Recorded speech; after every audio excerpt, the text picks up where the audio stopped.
Y bueno, la décima, que es de origen español, su autor Vicente Espinel, ¿no?, que nació en Roda, un gran poeta y murió en Madrid, son fragmentos en octosílabicos que están escritos para hacer la payada, la décima, como le llaman el canto surero, ¿no es cierto? Y meterme en este mundo nuevo para mí, porque vamos a recordar, y le comento a la audiencia, que he ganado 2 pre-Varadero en Hermoso Campo y en el Domo del Centenario, y he sido finalista en Varadero, provincia de Buenos Aires, en este rubro, no solamente como recitador gauchesco, sino ya en el rubro canto surero, que es, por ejemplo, la payada que estuvimos haciendo recién, y ahora vamos a hacer una décima, pero con poesía jazz correntina de Enrique Antonio Piñeiro y Héctor Ramón Bricigeli.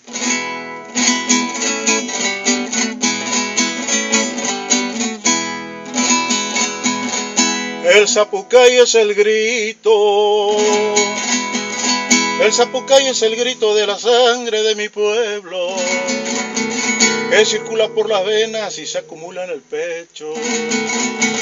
que circula por las venas y se acumula en el pecho, y estalla en la garganta expresando un sentimiento. Esa es la décima, ¿no? Eso, no sé cómo estamos de horario. No, buenísimo, estamos a tiempo, y una vez más yo agradezco tu presencia,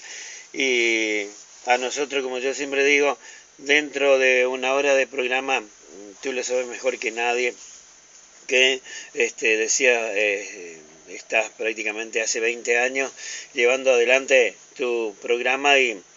conoce con profundidad el tiempo de los medios, tanto la radio como la televisión, que tenemos, dicen los locutores antiguos, un enemigo en la radio, que es el reloj, pero todavía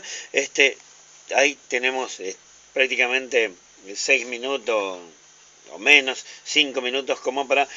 disfrutar de... Por ahí la payada también tiene mucho que ver con la improvisación, ¿no? Lo cual hacías hoy cuando hacía mención sobre el programa, sobre lo que significa esta tarea de estar todos los días, de llevar adelante, tarea no fácil, y máxima en vivo, por ahí nosotros, porque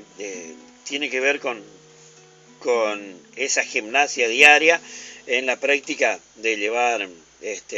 adelante el programa, no solamente sino la de don Ciprián, la señora Herminia los sábados a la tardecita, el amigo Simón Ruiz Díaz al mediodía o a la tardecita, como tantos otros programas. Así que es un lujo y te seguimos escuchando.